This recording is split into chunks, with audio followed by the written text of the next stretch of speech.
Ka Joint National Council ka penpawi ka jing sokya ka bajur halo ka Environment Impact Assessment bala IT da ka Shri Cement Limited na ka benta ka karkhanati do yang ka batmu banshnaha East Giant Hills.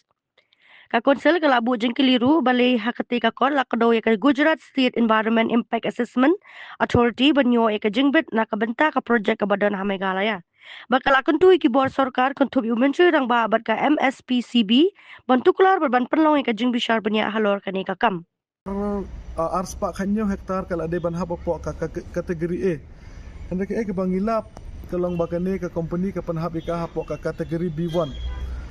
Ta kum ka EIA notification arjan riu ke kranshaya kata hendak bangi kendu batu sekretari jong ka pollution board la penshayangi. Bala don ke jing pengkelai ke ka notification house nem arjar arpuar. Ta kala long ba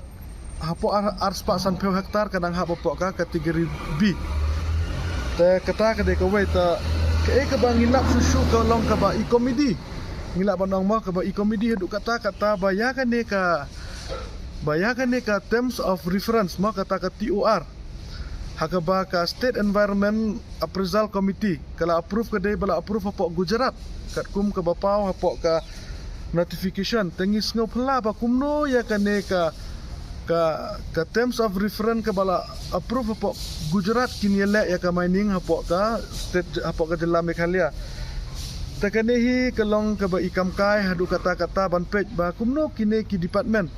ki baper nadu ke sia ka pollution board ki badai ban pej ya kene ke benta kumno ki claim examine